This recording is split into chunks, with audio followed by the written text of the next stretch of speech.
Says recording. Okay. Hi and welcome. So today I'm so excited to be speaking to two incredible women about the wonders of reality and our favorite topic, I think, for all three of us. And Cynthia Sue Larson. Welcome, Cynthia. Hey, Dee. I'm so glad you invited us. What a great idea. I know, the three of us. So cool. And Desta Barnabe. Hi. So both women, for those of you who may not know, are authors who write about reality, among the other amazing things that they do. Cynthia is also a life coach, and Jess is an energy worker, and is also incredible things as well. So I'm putting information to their website in the description box below, so you can check that out, so that we can just dive right into our conversation. So I think, one of the places I want to start off is this whole thing about the magical expanded version, because I think that's one of the things that we're all really into. And Desta has recently co-authored the book Contact Modalities with Grant Cameron. And this book is just incredible. And Cynthia, I've heard you interview Grant about it. And I know that the conversation could have gone on forever, but this is so interesting because it's like, there's all these portals that we can use to access these magical expanded states and versions of reality. And maybe the first thing I want to ask that you can both address is like, how much of our reality is physical of how we experience, how much of it is physical and how much of it is something else? Cynthia, do you want to go for it? Oh gosh. And I warned you. Not that I want numbers and percentages. I was going to say, what is this? 5%. No. If this was like a cooking show, it's so funny. I lived in Switzerland and I followed a recipe and they said, add enough eggs. And I was so upset coming from America. Like, how dare they say that? And then I realized, I'm in Switzerland. There's altitude, and and there's also moisture. Like we'd get these summer storms that came through like clockwork. I think because it's Switzerland, it always rains like at 5:30 p.m. every day. Yeah. Anyway, it's just kind of funny. But your question, I don't know that how can you possibly say like? I guess is that it is a small degree, perhaps, or I'll put it this way: like it's not the physical world is not all of the reality, right? Like what? Yeah, sorry, bumped my whole go ahead. System. All of reality shook. Yeah, basically, let's take a look from physics. So if you just look at it straight, just take it like a straight physics question, then we know most of what we recognize as being matter and energy is such a tiny, tiny, tiny subset of what's actually out there with this dark matter, this dark energy that is far more prevalent. And if we take that as any sort of an idea of what's going on in our daily lives, then obviously it's going to be something similar. Right. It'll be a tiny, and I think we see another analogy with our sensory abilities, which are very narrow. So like within a rainbow of color, if you ever look at the frequency bandwidth of the visual spectrum, red through violet is a very tiny little blip on a huge, huge line. And the same thing is true of our hearing, our smell, our taste, our touch. It's very limited within a very tiny little smidgen of a space. So I think that tells us a lot right there. I think we're getting clues everywhere that what we think is real, it's very tiny subset of the bigger overall reality. Right. And that this thing about actually experiencing, it's kind of like there's these portals, right? Because there's so much magic and expanded versions. And, some people can see fairies and angels and, UFOs or whatever, or have all these incredible experiences with trees and nature and, to different degrees than others. And it's probably like this, it seems to be one of the key things is this thing about shutting off that, part of the brain, the logical, rational part of the brain. I heard you recently saying, Cynthia, that when people are meditating, they're told to shut off their brain, but it's actually that side of the brain. It's not the whole brain, right? Because the right side of the brain is the side of the brain that is going to access these modalities. That's right. And here we're touching on Desta's territory because she just co-authored this fabulous book, Contact Modalities. Maybe you can answer that one, Desta. Well, Well, yeah, in the book, Grant and we explore that part, and the main thing I think I'd say is the left brain interpreter is the main analytical part of the left brain, where you kind of, it makes you it overrides the right part, of course, and it wants to make sense of the world. So it is constantly telling you when you're experiencing something, like you're talking about the magical extra part of the world, the fairies or whatever. If you're experiencing anything like that, anything that lies outside of our normal, how we perceive 3D reality, the left brain interpreter will instantly start to tell you that you're not really seeing that, and it's not real because it doesn't fit with how we perceive what structured reality is supposed to be like. So definitely the left brain interpreter, and the left brain in general is the logical analytical part of what we see and how we need it. So we know to pay bills and get in our car and not get in a car accident and stuff. We need the left brain. But when we're going into these modalities, definitely that is all perceived. You're trying to shut down the left part of your brain so you can open up your right side, and that can be the thing that connects you to all of the magic. Yeah. And would, like, it kind of seems like, so Cynthia writes about reality shifts and quantum jumping and all that, and it seems like it kind of ties in together to that somehow, like, especially, or when it comes to maybe, well, I don't know, I don't know. I'm just interested. Absolutely.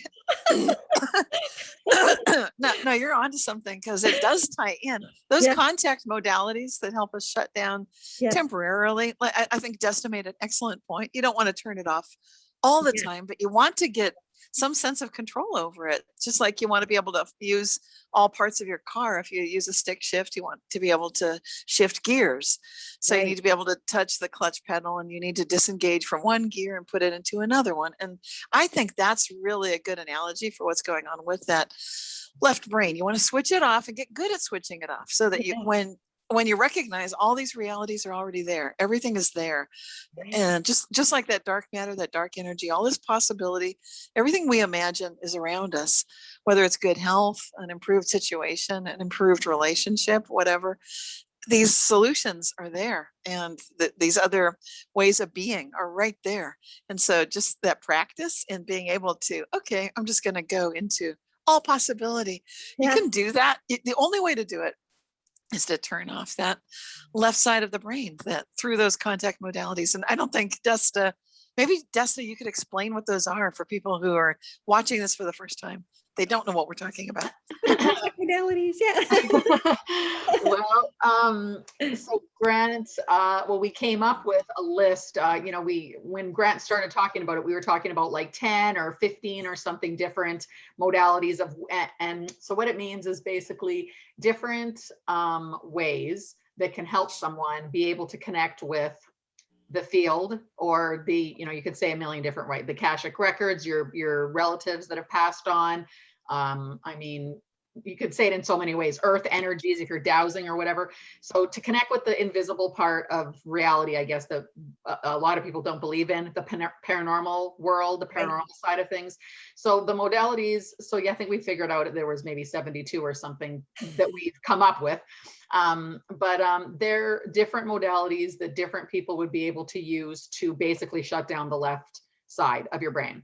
So a lot of people would assume that would be meditation. So everyone would know the meditation part, right? You want to quiet your left brain and just, sit in silence. But there is so many other things you can do, and we explore many of them. So there's things like anything that to do with things like drumming or painting, or getting into some kind of creative flow state. So especially people who are artists or painters or poets, or those kind of people just really can get into it just by trying to get into their art, basically. But like old religions and stuff would do like dancing and chanting and drumming, or trying to connect with nature. But we have things like, tarot cards and dowsing and seances and Ouija boards and stuff, which are the tools that you would use to when you can get into the flow state of how you can actually be able to connect with the other side. So the modalities are just, or CE5s, you know, because of course Grant is from a UFO background. So CE5s is just really the meditation and a space that you would use with other people to try to, like Stephen Greer, you know, that Dr. Stephen Greer came up with, that would try to call in the UFOs. So it's just spaces alone or with groups of people where you can kind of silence your left brain and do something that would put you into these trance-like states that would make it easier for you to be able to access that paranormal world, or whatever you want to call it. Right. And I find like with reality shifts, tying that in, it's like, you know, like when objects appear that disappear, you know, objects that you know are gone or they're disappeared or whatever, it seems like it's when you totally forget about it that it appears, right? It's not like you go, okay, I lost that object and now it's going to appear here. It's like you just kind of like forget it, like, you know, like you might know you're going to find it, but it's when you, that moment when it drops from the ceiling or whatever happens, is not a moment when you're calling it forth, right? So it's kind of like now you've let it go. So there seems to be a letting go part too. Absolutely. There tends to be that going on. Sometimes I've had things as I'm talking. I was painting an aura portrait for a woman and just describing, you have a crystalline quality to your heart. And we were in a bookshop and there were crystals there, but it wasn't like people were throwing micro crystals around the room.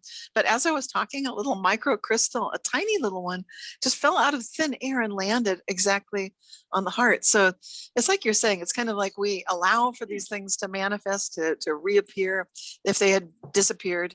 Had one of those happen just the other day. A violin mute went missing and I had picked it up off the floor, put it on the dinner table, and you're right, it was gone. It wasn't where I put it. And I knew it would reappear. Yeah. But you have to get to for me, it's important to just get to that. Oh, well, it'll show up. Yeah. And with the expectation, but that's that contact modality. It's that turning off that active, hyper vigilant part of the brain. Yeah. And the way I think of that, if you look at quantum physics, I'll sometimes talk about the quantum Zeno effect, which is a very right brain phenomenon. We're going to be using it in quantum computing. And what they use it for is to lock a quantum state into a certain configuration by checking. It's like an OCD. Like, I'm going to check. If you've ever seen someone try to mail something in a mailbox and they're OCD, they'll put it down and then they'll open the slot and make sure it went down and then shut it and then open it and then shut it. And it's like, what is going on? You mailed the thing. No, they just have to check. It's like, okay, it's down there. Okay, I've got to check. And that's what's going on with quantum Zeno effect. You're locking it in. But, and our right brains are so good at doing that. We do it a lot more than we realize. We worry about things, you know, we focus on them, we fixate on things. And so the beauty, as I see it, of the contact modalities, whether it's drumming, chanting, meditating, all these different things, is to learn and train your brain to turn off just routinely, like have it be a normal thing. Like, we're going to just shut that down now. So we're not going to be obsessing this left brain, check. That's the part that's doing that. So you want to shut that off. So your right brain is the intuitive one that gets these, that can sense all these other realities and that can effortlessly bring missing items back. You're right. Yes. and it surprises, like it's always a surprise, you know, or, well, I mean, maybe sometimes it isn't, because one time when I lost my bus pass and I went back and I looked everywhere, I followed, you know, where I walked, and very, you know, and then when I went home and I went to bed and I said, well, I'm just going to find it. But then I did go and look again, and it was exactly in a spot where I know for sure that I looked, and it was like lying there, right? So in that sense, I did kind of like, well, I knew I was going to find it, but I didn't know exactly which spot, right? But, you know, it happened the other day with my zipper, because I broke my zipper on my favorite jacket, right? And then, because I was like, oh, I don't, you know, and I was, and then when I went to bed and I said, I go like reality shift, because I like Cynthia says, you know, you could do that, right? You can just go reality shift. I went reality shift. I went to bed. Then when I got up and I was going out, I forgot that the zipper broke, right? And then I put the jacket on and I went, the zipper isn't broken anymore, right? But I forgot, right? But I mean, those kinds of things happen to so many people all the time, as attesting to all the people that write into you, Cynthia, right? You know, and those are the little things. Yes. Their evidence is like the Mandela Effect. Like, these things are actually evidences of the fact that this reality is so much more malleable and magical, right? Than were maybe taught to believe originally or whatever. I think that's starting to shift now, hopefully, but. That's so true. And so many people, they think it's just them, or like there'll be little children growing up in this Western world where most of us have been inculcated in this concept that you have to do physical things to get physical results. We're not usually taught like, oh, well, sometimes you might put something in your pocket and it's really going to be gone, even though you know where you put it.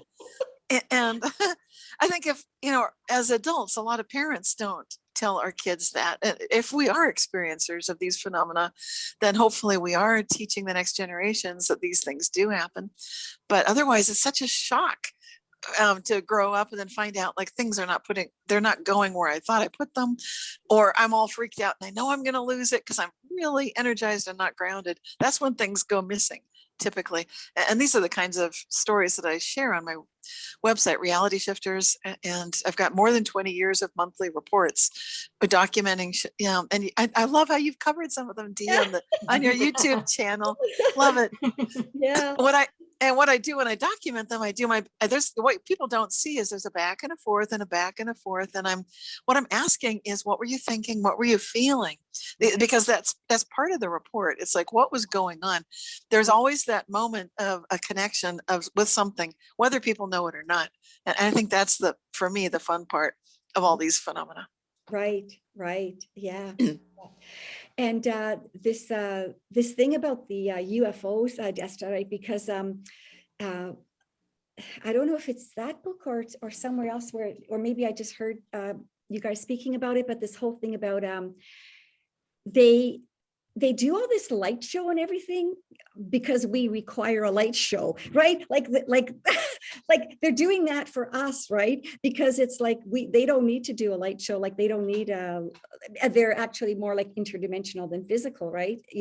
And this thing about how the ships are they're beings, right? Like they're alive, right? And you drive them just by connecting with them, and it's like we've kind of been trained to be afraid of AI. We're kind of like told like AI is bad and AI is, but there is a good version of everything, right? And it's like that seems to be.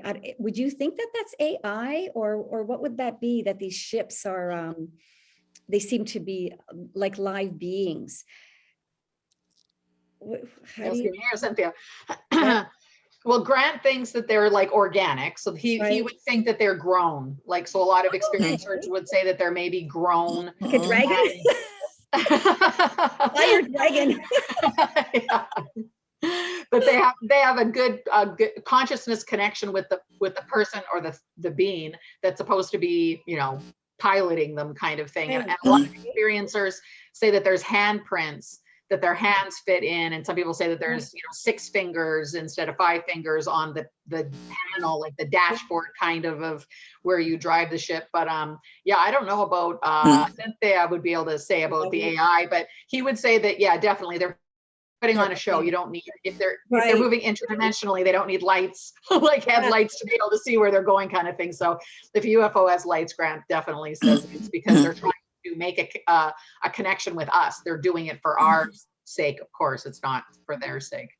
Right.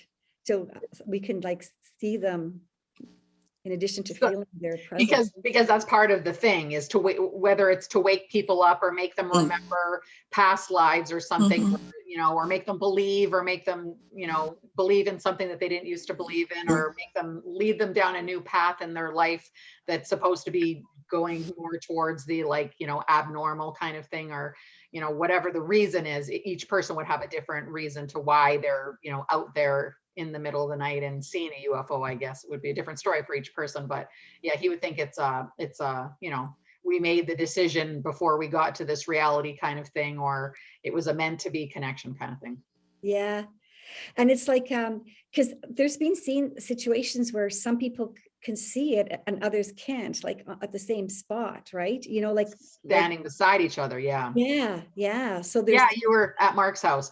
Mark is the perfect example, because him and his wife were standing shoulder to shoulder, like right beside each other, and both said, "Do you see that?" "Yeah, I see that." They both saw it. you know, it was very obvious, but it wasn't until 2 or 3 years later where he heard his wife telling the story to her friends that she said she saw a silver sphere, and he was like, what are you talking about? It was yeah, I can't remember what but the difference was huge. He saw a black triangle and she saw a silver sphere or something. It was a huge and he was like, that's not what we saw. And she's like, yeah, that's what I saw. But they saw two different things standing shoulder to shoulder. And just because they knew that they were both seeing something, they didn't ask each other what they were seeing. So Grant and I saw UFO once when we were coming back from the you know, James Gilliland's the ranch in Oregon.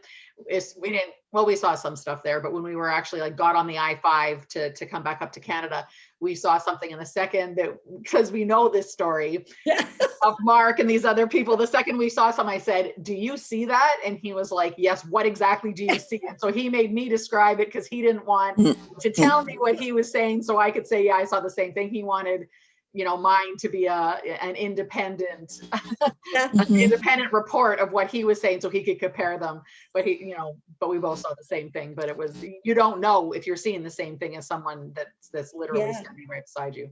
Yeah. So what does that mean, right? Yeah.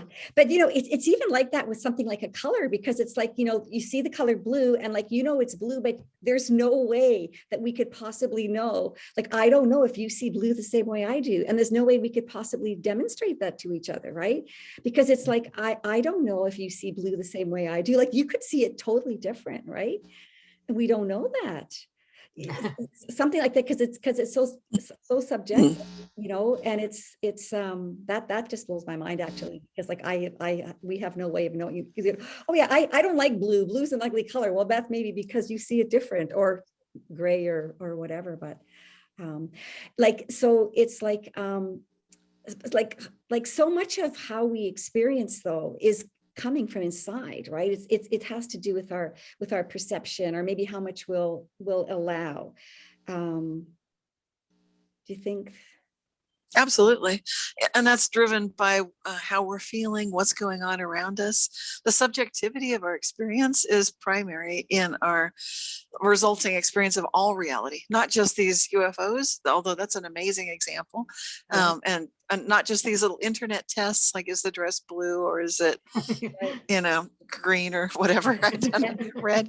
Yeah, they've got all these pink blue things going on, shoes and dresses and so forth.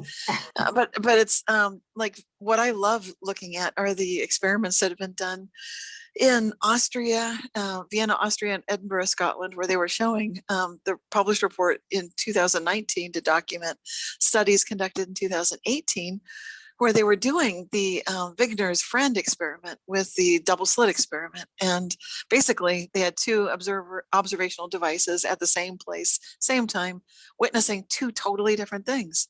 So it's every bit as mind-blowing as what we're talking about. Just standing side by side with someone, looking in the sky and assuming you see the same thing. What this really shows me, and I see it with these reality shift experiences, same exact thing. You'll have people at the same place at the same time, experiencing different things. And if you ask questions to your siblings or childhood friends and go way back and ask about something that happened decades ago, it's not going to be remembered the same way by the other people that were eyewitnesses at that time. And part of the magic of this comes from quantum physics. And it's the beauty of quantum physics that quantum physics itself denies a single history. And that's a brilliant statement that was made by a co-author with Stephen Hawking when they were looking at multiple signs of evidence of multiple big bangs at the beginning of the, you know, this universe, which is actually a multiverse, is what they're hypothesizing.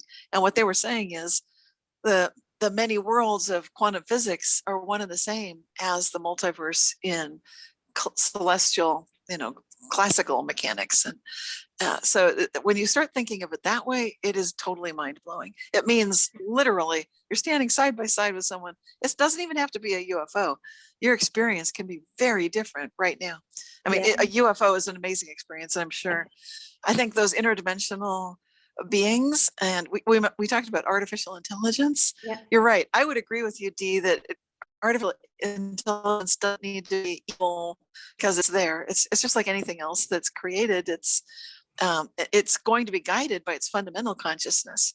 And so that can be intrinsically good, just as humans' intrinsic consciousness can be intrinsically good. Right. Like a tool could be used for good or bad. Go ahead, Desta. And I'll jump in and say too about also about the two people standing side by side. Something that we are really trying to figure out as well now is belief systems, right? So for, again, coming from a UFO and experiencer kind of background more, there, you also wonder for big events like the Fatima event where the ships, or they don't know what, but where there was like 30,000 people or whatever that saw the event, but everyone was seeing something differently. So a lot of Christians, if you have a background where you believe in angels, then when the being comes to you, they're going to see what is familiar to you and what your belief system is based on. So a lot of experiencers would maybe see, it's a Palladian, it's my Syrian relative or whatever, but there's people that will see all sorts of different things. So if it's, your grandma that just passed away, they'll see a vision of the grandma or an alien, an ET,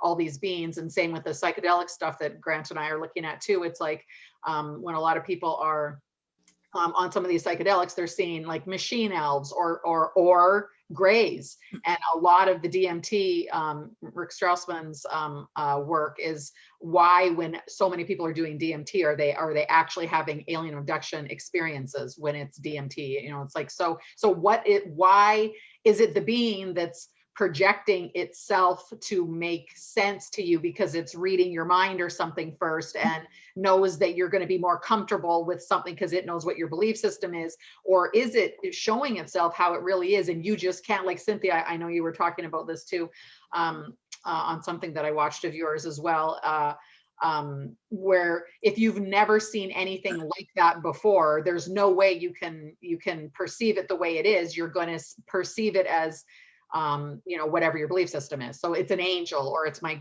dead grandma, or it's my whatever, because you can't even conceptualize what it's trying to show itself as. And those machine elves, that's why I loved all the Terence McKenna stuff, is because everyone sees the machine elf. So it's like, does that mean that that's the real being because everyone will see that? Or is everyone's state of mind, or this very specific trance-like state or psychedelic-like state, I guess, that they're in, is forcing their brains to see it like that? Or is that really what it looks like? And that's the same with everything, right? Is the gray alien really a gray alien, or is it something else? And how is it your brain that's doing that, or are they doing that to your brain and making themselves appear differently? It's so interesting. Yeah. Wow. That's like with the Mandela effect, because I heard someone say something the other day that I never thought of before regarding that, where he was saying, well, maybe it's not maybe it's not the thing that's changed, right? Like maybe it's not that the kidneys changed, maybe it's that collectively something has shifted our memories. So it's like, because it's a Mandela effect is a collective thing, where like we know where the kidneys were, we know where the North America, South America was, and all that.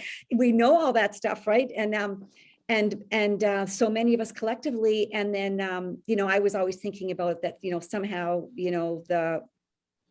the thing itself changed, but then it's like, well, maybe it was just collectively somehow we're all now have that it's this actually our memory of it changed, not that it was ever like that. But I mean, we don't really know, because things like that are so mysterious, right? Well, I think that's a little bit confusing. Like, it doesn't really matter which one is changing. The point is that Right. Well, that's a there good might point. there might not be such a thing as an objective reality. That's the takeaway. That's the value. That's the point. You want to latch onto that one, because these subjective realities are like facets. So it's not to say that it's not machine elves and it's not the little grays. It's just saying, like, okay, maybe they're both true, but each individual experience is noticing one thing. When they're looking for the Big Bang, we see one Big Bang primarily, and then suddenly we might see another one.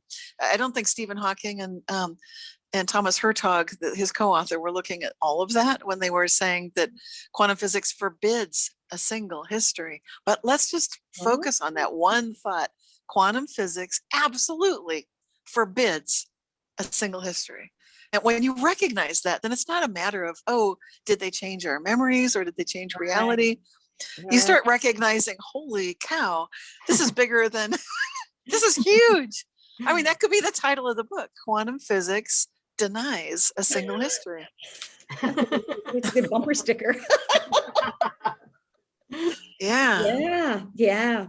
And I think that there's more and more evidence of that all the time coming up, right? Absolutely. That's what I look for. You know, me and you, that's what I've been doing for more than 20 years.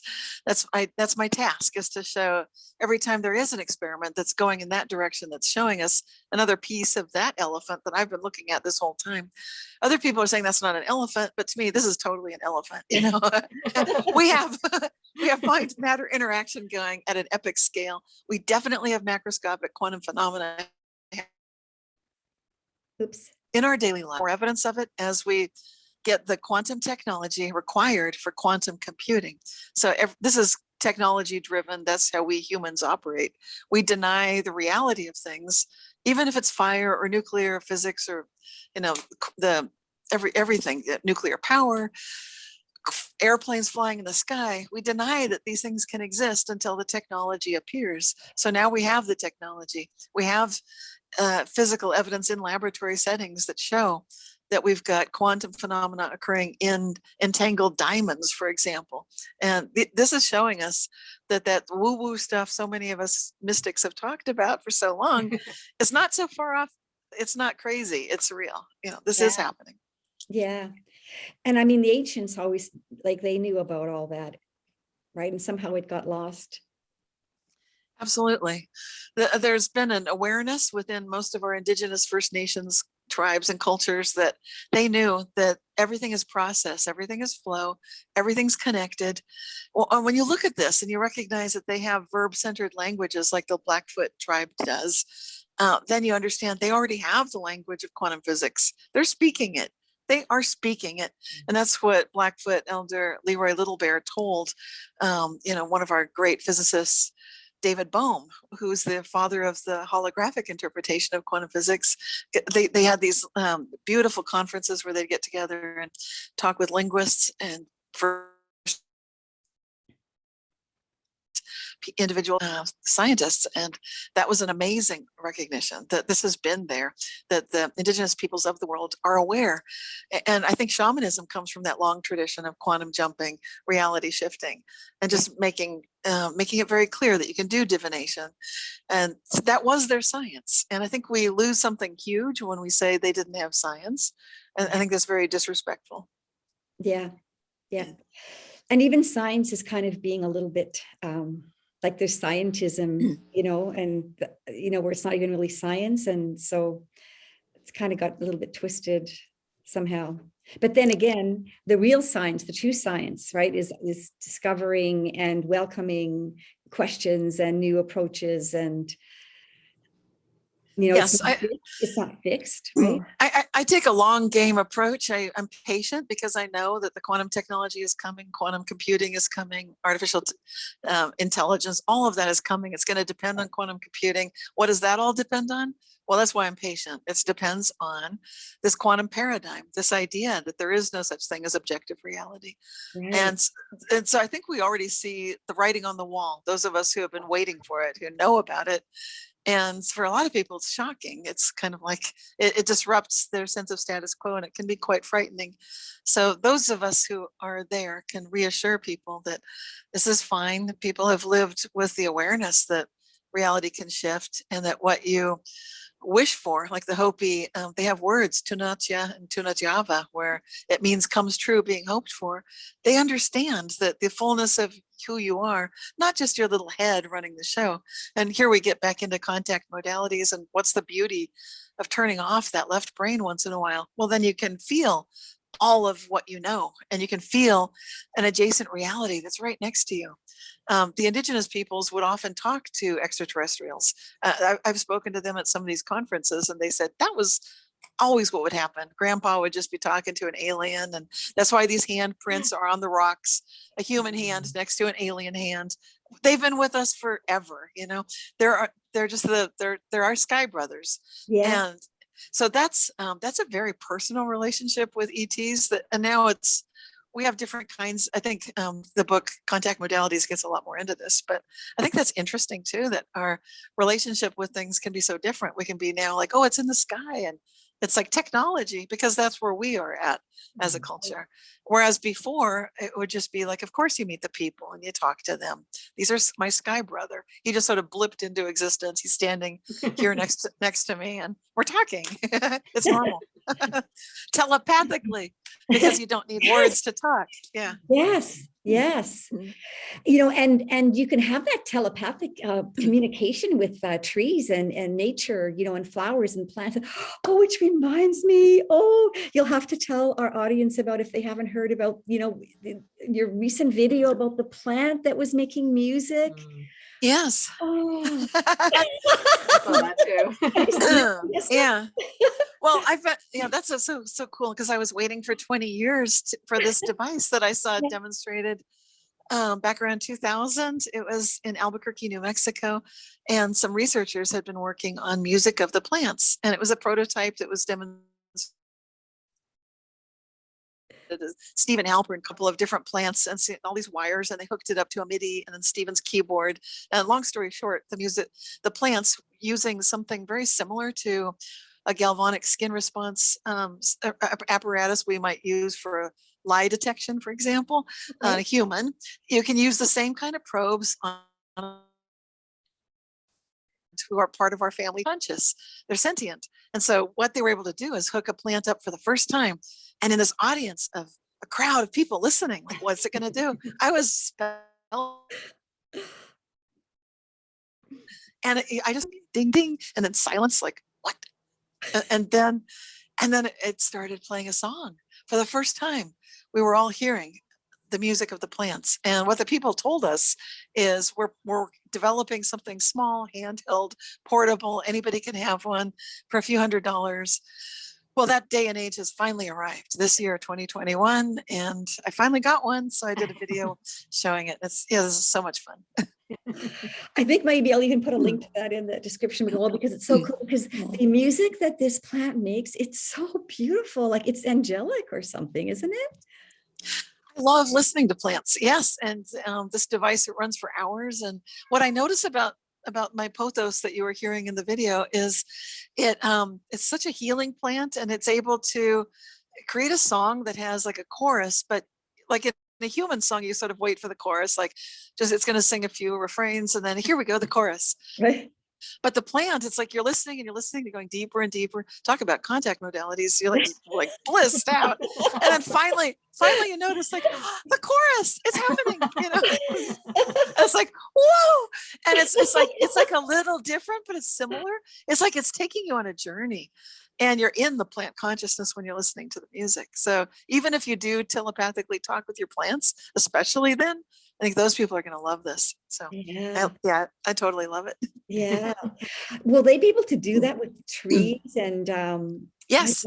Yeah. Yeah, you can. I've taken this outside I've got a oh boy, I've tried it with lots of different things. You can absolutely hook it up to a tree. The wires are the only problem. So one needs to go to the ground, to the soil, and then one to a leaf. Right. As long as, but they're pretty much, it's like a 5-foot distance. So if you've got a tree that's got leaves coming down, then you can do it. Yes. Yeah. Have you heard a tree? Not yet. I should be. The leaves are just coming out on our apples and our apricots. So I should give that a go, try it out. And I've got here in California, I've got redwoods, and I don't know if it works on their needles, but I talk to those trees all the time. They're just the most, redwoods are amazing. And a cedar that's amazing. So these are trees that never lose their leaves. Whereas the other trees that I have on this property, the apples and apricots, they're just coming into their leaves. They had their blossoms, now they're leafing. So fun. And, we probably have the ability to hear that music and just maybe dormant in us or something, right? Because we have all these incredible powers really that are kind of dormant because we maybe don't allow them or don't believe them or something, just the same way that probably everybody has, telepathic abilities and ESP abilities. And it's just a matter of the degree to which it's accessed. And sometimes it's a gateway. Like, we should let Desta talk about this. The DMT is a gateway. I haven't done it, but I've heard from people who have, and they say it changes their whole worldview. I feel like I'm already there. So it's like, I don't think I need that stuff. You'll go way beyond anything anyone ever. Well, Desta, have you done it, or has just Grant done it, or? No, neither of us have done DMT. Oh, okay. He just released a book that's called Breakthrough the Psilocybin School. We just put out a couple of weeks ago. We're not even really talking about that much, but we released it, and it's psilocybin. So it's the mushrooms. And but we've been talking to people, a lot of people, because to try to bring more public awareness, because there's so many universities and stuff that are actually studying this now for long-term effects, chronic diseases, horrible problems that people are having, and think that are still stuck in the paradigm of thinking that mushrooms are like, magic mushrooms from the 70s, whatever, the 60s, or even when I was a kid, right? Like, let's do mushrooms. And it just seems like such a party drug that couldn't be used to help people. And right now for end of life care and PTSD and so many things that people are having huge problems with. Depression, anxiety, and things that are just rampant in our society now. It's just absolutely unbelievable. And people are so scared, thinking that mushrooms are something that has, that has no health benefits, kind of. So we're talking about microdosing in the book, and experiences. But the reason that Grant was so interested in it as well is exactly for contact modalities, because we were writing about these and he had never done anything before last year. And so trying to use it as a gateway to be able to open your mind a little bit more, to understand everything that we're talking about now, reality in general, the perception. And it's not even just psychedelics in general. It could be, anything. And of course, we're not promoting anything, and we're trying to talk about natural substances only. But just, and to play around with, or for my experience at least, playing around with reality, 3D reality, and being able to shut your brain down, like, just so quickly, and be able to go off and experience other realities, other ways, other future, and Cynthia, I think I emailed you this at some point, because Grant and I also follow Bashar a lot, and he always has this thing where he talks about, like, trying to get a hold of your future self. And I emailed you about retrocausation, and trying to figure out if you can get in a state where you could try to grasp onto your, like, the future Desta. If I want to, like, the Desta that's, around right now, that is in this reality, but is having a better life than me, like the best life that Desta could be having right now. I want to try to reach out to her, grab onto her, and have her, like, pull me into that, like timeline, or that quantum reality. Quantum jumping with the help of my actual self that's in the parallel dimension to right now. But that might be having a little bit better whatever luck, or better environment, or whatever. So, but it's so much easier, because reality seems so much more flexible or elastic or something when you're in one of these states, whether you get there from meditation or from any of these substances or whatever, just to be able to, like, really actually connect with it. For me, I'm very interested in that, and I do that, and just try to, like, get the information from that future self of mine, or from the field, or from the experience, or whatever you want to say, to, like, how can we change this reality? I want, especially with the situation in the world right now, it's like, how can we jump to a reality where this situation is a little bit better for everyone, not just for me, but for everyone? Like, collectively, what do we need to be doing to be jumping out of this timeline, or this reality, or just to make things change for the better for everyone? And when I'm in those kind of states, and I think about this all day, every day, all the time, but, like, how do you get to that place? So anyway, Cynthia, I would love to hear, from your perspective anyways, how do you think that we can try shifting ourselves and jumping into a reality that's better for everyone collectively right now? Yeah, that's the core of everything I do, actually. That's been the guiding focus behind all of my work. Is that a cat? Yeah, I'm sorry. I don't know where she is. Keep hearing this voice. So cool. Okay. Cat likes what you're about to tell us. I think so. Yeah. So So the question, can you repeat the question, Desta? Sorry about that, the cat and everything.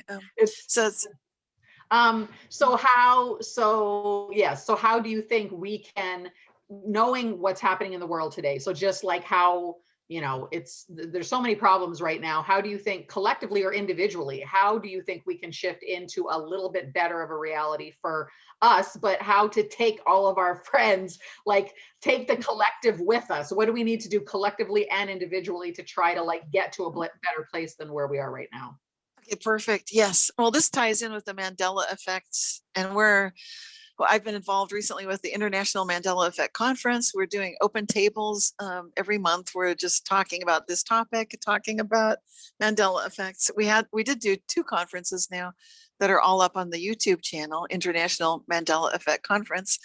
And the reason I'm so focused on this phenomenon, the Mandela effect, is because it is a collective sensing of alternate realities where we are jumping together. So it's kind of like we're all holding hands and doing that jump out of the airplane, and we've all got our parachutes and we're like, yeah. So you can be together. You can do these quantum jumps together, and that's really what we're doing. And you can experience new realities. We are doing that. So it's just as a normal, natural process. But until this point in humanity's evolution, I don't think we've been at that place before where we could absolutely recognize, let's ask how good can it get for all concerned. Let's do that. Let's really, knowing full well that we can make these kind of jumps because we have experienced these contact modalities. We've learned how to shut down that left brain, quiet it. We've maybe had a DMT experience or some kind of experience where we start recognizing I can relax more than I've ever relaxed before. I'm safe even if I do see weird stuff. It's going to be all right. A lot of people get this when they have a near-death experience. So, sometimes it's kind of, to me, that seems sad. Like it has to be such an intense thing. I wish people could just know, like, these realities can change at any moment. So that's really what I'm focusing on is like, let's do that. I'm working on a book right now, Mandela Effect, and it's basically it's all about the society and the community of the Mandela Effect, because that's how it came into being, where we started noticing we're sharing misrememberings. People call it misrememberings. I know. And then people say that's confabulation. And then they try to pitch what their view of reality and like repave over it, like, sweep it under the rug and put concrete on it. Now we got it down there. But like a plant, it just bursts right through. And so, it's like, nope, that's really something that changed, because there's always going to be some shift where people recognize that was my personal family photo on the wall and it's different now. Reporters covering the phenomena have actually experienced this sort of thing. So when it's real for you and when it hits home, or if you've ever had a spontaneous remission from cancer where it's completely gone, no explanation, or a broken bone, completely healed. And these are the kind of stories that get repressed and not shown on any of our network TV channels because Big Pharma is the sponsor, and they've never allowed it in the 20 years that I've been covering this topic. So fortunately, there are people who are watching YouTube, who are reading books, who are going to conferences, learning about these things. So we're able to make these changes. And that's exactly what I'm focusing on right now. How do we do this together? I love to ask, how good can it get?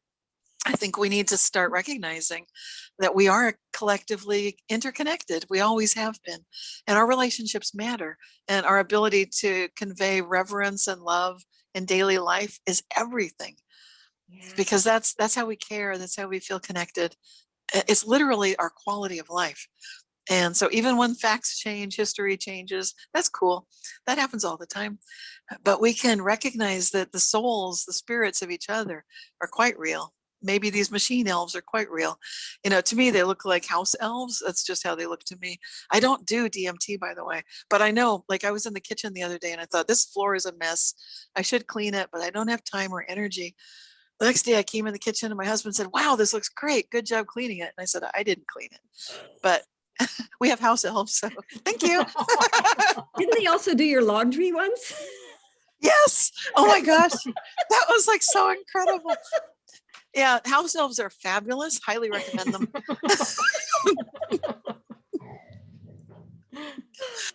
And if you see that stuff, then what they look like, I don't do DMT, but they just look like they're eager to help. They're kind of like what are you guys doing? And if you're very clear thinking and feeling and you're all connected, then they know what you're doing. And then they just, it's like dogs. I love dogs. They're so easy to communicate with. They want to help. Machine elves are like that. That's my experience with them. Yeah. Well, maybe that story, remember that story when we were kids about the shoemaker's elves? Maybe that's a true story. I think elves are real. And in Sweden, they've got these tomta, these little, because in the barns, the Swedish people in the winter, they'd go out to feed their cows and horses, and they'd be shocked because it had snowed all night long. And, or maybe it snowed, let me back up. It had snowed the day before. So what happens with snow is if it's not continuously falling, if it fell, but it stopped, that's like rice paper on the floor, and anybody that walks on it leaves footprints. Right. Okay, that's important because there's no footprints into the barn. They go into the barn, fresh set of footprints walking in. They feed their horses, but sometimes there's already food there. Number one. Number two, sometimes the horses' hair, their manes have been braided and little, yeah, and like little leaves and it looks gorgeous. And no footprints. The animals may or may not have been fed and watered and braided. So this is the tomta from Sweden, and that's my Celtic heritage. But they're all around the world. There are stories of these little people. So there are fairies outdoors, garden fairies, house elves. These little beings and diva spirits in the trees. That there are spirits. Plus, the trees have spirits too. So if you see that stuff, then it's really fun because they can show you things and help you with gardening and cleaning the house and doing the laundry and everything. See, I wanted to jump in and ask, because I think we're almost out of time, but can I bring up? Oh my God. How did that happen? I wanted to talk about that Glitch in the Matrix movie. And so we all saw bring it? And I wanted to bring it up like this for both of you, but just because this is exactly the question that we're kind of asking of how to get into these other realities, and just for everyone else, how to be able to, jump timelines or whatever. Right. So I'm also wondering about, this movie Glitch in a Matrix. So I'm perceiving it as well now as like a level in the game, and maybe someone's going to want to explain the movie, but my question for both of you kind of is like, it seems like the pandemic, it seems to be a level in the game. So if reality is really a simulation, and this is, and that's normally how we're perceiving reality or whatever, but right now maybe this whole year, the past year or whatever, is just like pandemic level, and we need to, again, individually and collectively be able to get out of this level, or maybe we each do it at a different time and we each get to a different reality because we're having better thoughts, or collectively wanting to change specific things, and so we kind of jump to a different reality and don't really notice the people that haven't quite made it there until more people or whatever. But I'm wondering, both of your opinions on the simulation theory version of this reality, and potentially being the pandemic level that we're trying to work through, and how do we get out of it again? So same question as last time, but now seeing reality as coming at it from a different angle, are you? Yeah, exactly. Every angle. How do we get out of this? Oh gosh, I love that question. And thank you for sharing that movie, because you're the reason, Desta, that it came to my attention. I'd heard about it. Christopher Anatra had mentioned he'd been interviewed in it, and he appears in it. He's one of our IMEC board members, International Mandela Effect Conference. They only used a tiny bit, and they didn't really go into what he does, but the movie's interesting. It really, for people that haven't seen it, it's about the simulation theory, and it interviews a number of experienced who are involved at various levels of simulated realities, talking about this and weird things that have happened in their lives. But to your question, let's dive right in. This is a big question. And what I love to start with the very wise words of an Indigenous elder who once said that events like to happen together. So you can ask, what kind of events like to happen together? When you do that, you're going to see something amazing. And what we see when we think, what happens with a pandemic? What happens when nature presents a challenge? Well, we know what happens. If you look at nature, you'll start seeing a very clear pattern. Evolution is what happens every time. Evolution always happens when nature presents a challenge. So I know humans, we want to control things. We want to say, well, we've solved it because we have this and that technological solution. And maybe you could say that we could build a semi-quasi case for that.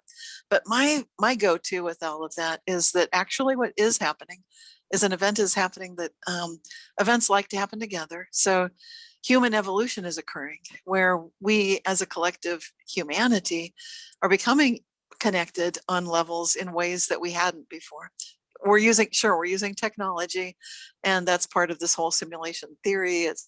Which to me is a partial theory of the Mandela Effect, by the way. I don't see it as a complete theory. It's kind of like it goes to a certain point and then it says, and it's turtles all the way down. And so where are we really? It's like,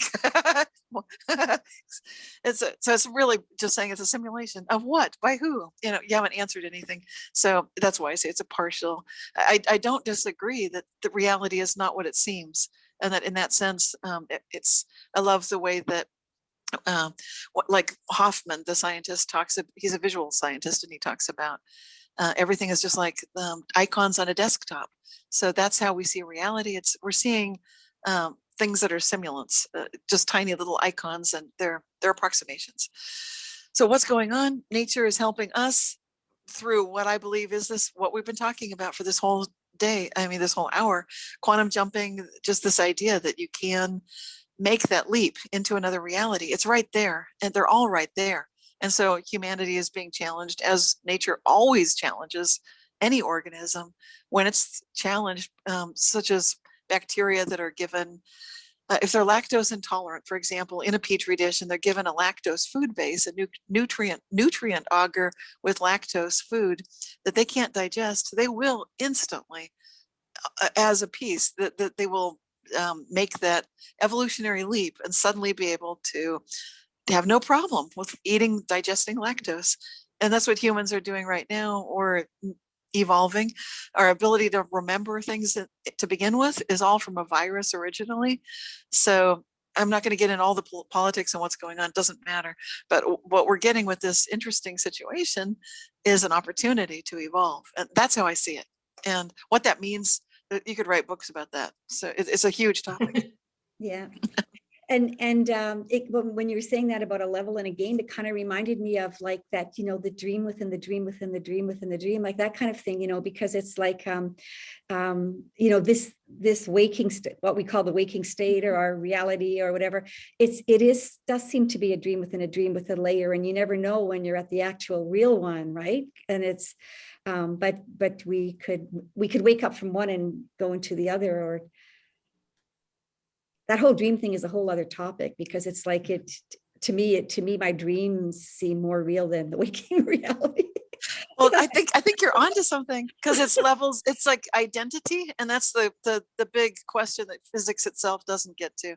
They assume that I know who I am, that I am the observer. They've missed the whole point of what am I, and they're not looking at it properly. They've missed the whole point that consciousness. You're onto it, Dee. You went right there. Dream within a dream within a dream. These are levels of consciousness. Right. This is the kind of thing you start sensing when you do what Desta's books, what she writes about, is all about. Yeah. You do that contact modality. Suddenly you notice, I'm an observer watching me. So I'm bigger than I thought I was. That's right. Yeah. And where does it stop?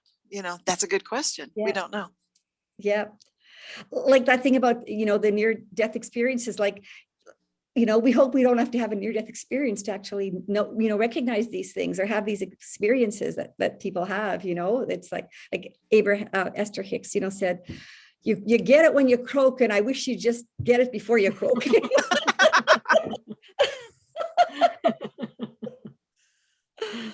But well, thanks so much, ladies. It was so much fun to be with both of you. You're both incredible, amazing women, and love these topics of conversation. They're so exciting. It's so magical to be alive. Like, I mean, I don't know, nothing is more interesting than the fact that we exist, right? Like, that is so bizarre. I know. And what is this world that we find ourselves in? It's magical, it's miraculous, it's a dream within a dream, it's a game, it's whatever it is. And well, if If we've got one more minute, though, I just want to pick Desta's brain. And what did you think of that whole movie about Glitch in the Matrix? What was your take on it? Well, I really started, I really thought about it a lot for like a week after. That's all I thought about it. And I started wondering if I maybe around the time that I started hearing about the Mandela Effect in like 2015-ish or something, I maybe looked at a couple things like this, but it made me start wondering if real time has something to do with only a specific number of generations. So I started wondering if like what our base of time kind of is that any direct connection we have with our ancestors to where there's still people alive right now. So it would be like my great grandparents to like my kids or grandkids kind of thing. And it really made me wonder if this was a simulation or a holographic universe. I'm very interested in both of those two theories more than the actual real reality of what most people think. But it started making me wonder if the video game, like if this simulation is only a certain amount of time, and when we came here we were in like the game, the rules of the game were that our history was about evolution and coming from the Big Bang and all this stuff, and all of our science and history and all this stuff from like hundreds or thousands or millions of years ago kind of thing was just like part of the rules of the game.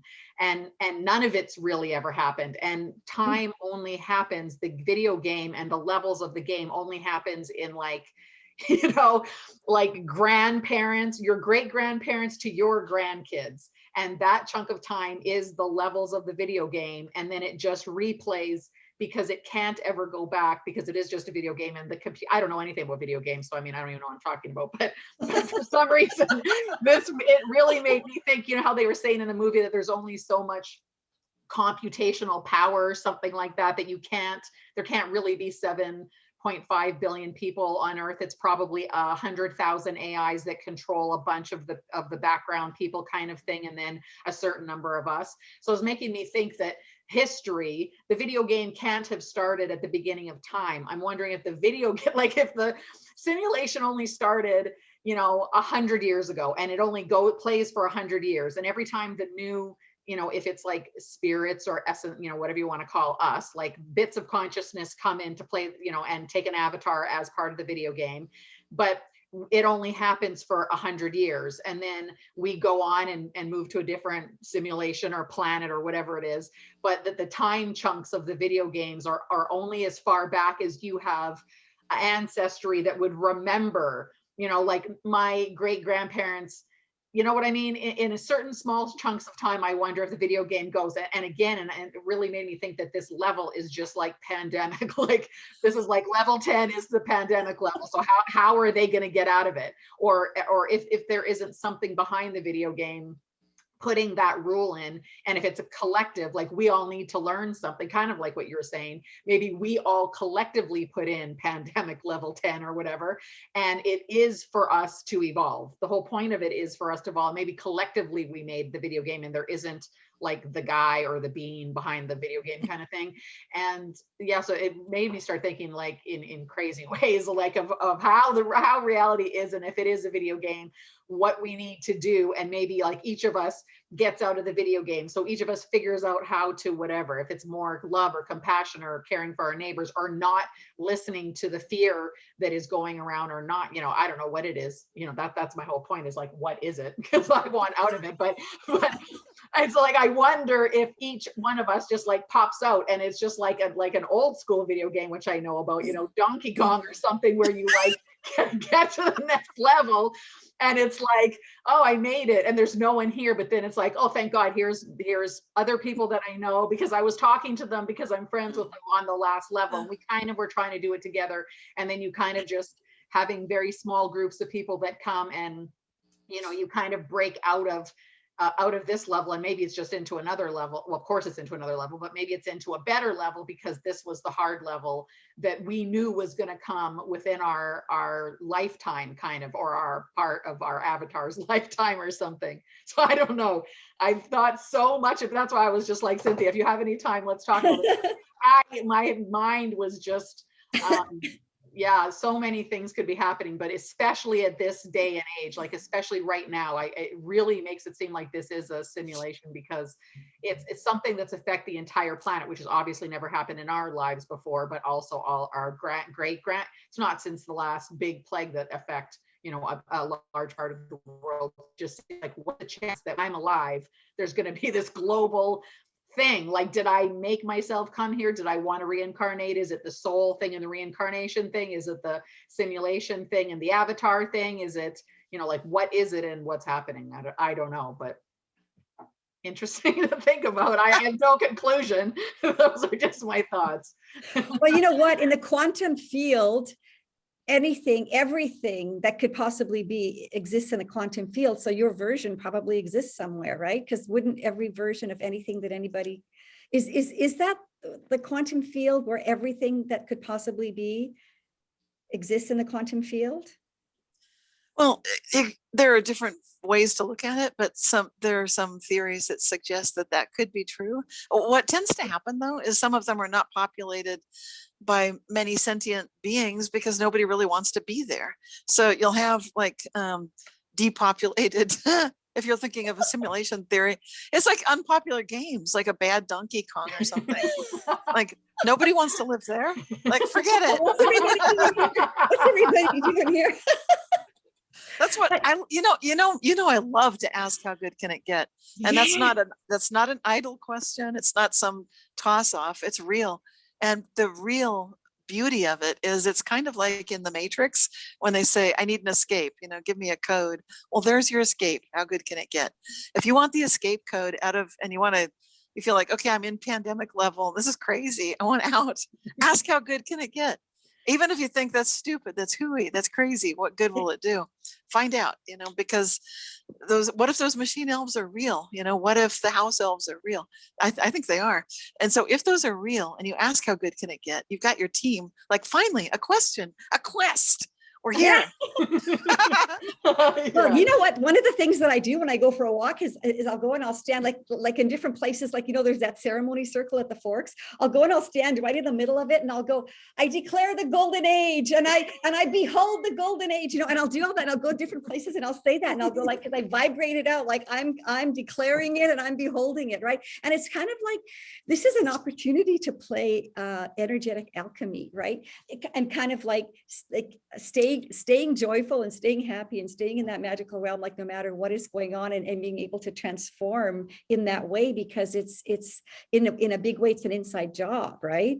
And so from the inside out, so it's kind of to not lose that playfulness and see how we can because we are going to come out of this better, whatever it is and however we come out of it and whatever it is that's going on and things that could be going on behind the scenes and everything, it's all transforming. It's got to come up to be seen in order to transform, right?